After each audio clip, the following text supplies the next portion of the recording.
Hello, it's time for another shut-in sermon by Gary.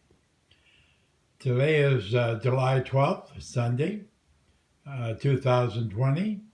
And I've got a bowl of fruit I brought from the kitchen to the living room table here to give a sermon today, a sermonette, about Philippians 4, verse 17. Chapter 4, verse 17 of Philippians. And it talks about fruit, bearing fruit. And Jesus often talked about bearing fruit, and told the parable of the sower. And some of the seed fell on fertile ground and bore 100-fold fruit.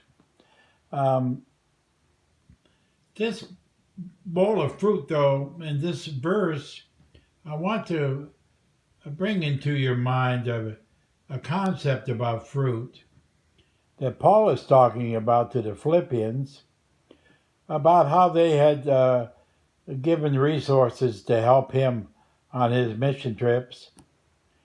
And he was glad to get them, not so much because he needed it, but because he wanted them to bear fruit to their account.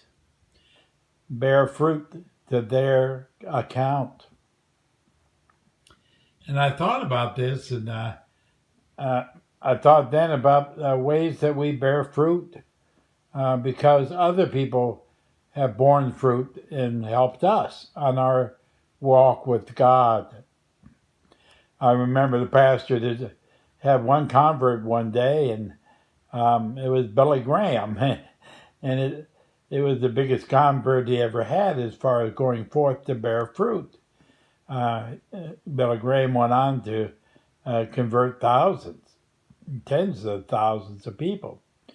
And those people, in a very real way, are fruit for the account of him who shared the gospel with him.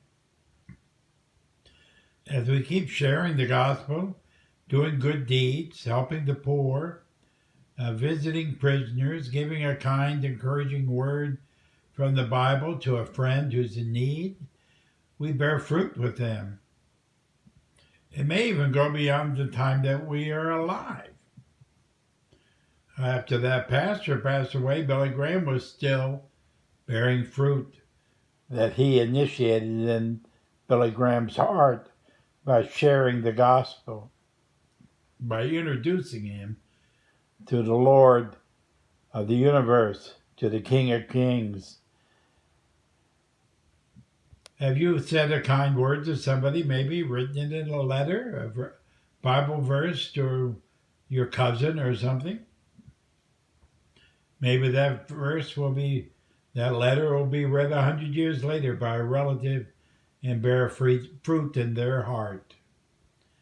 I was listening to a YouTube video of an old church singing a wonderful hymn, and it spoke to my heart, and it bore fruit in my heart that accrued to them.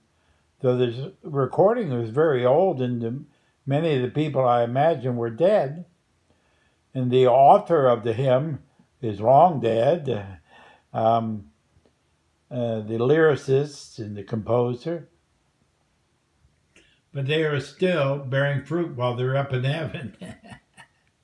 And I'm now telling you about that song, Bearing Fruit in My Heart, and maybe this will be a blessing to you. I hope it will. We keep passing on fruit, and we get fruit back to our account from other people that we've blessed. The gospel multiplies 30, 60, 100-fold, 10,000-fold. Keep passing it on, the love of Jesus and the gospel that changes lives. In Jesus' name, I wish you all the glories of your heavenly destiny and the peace that passes understanding. Amen.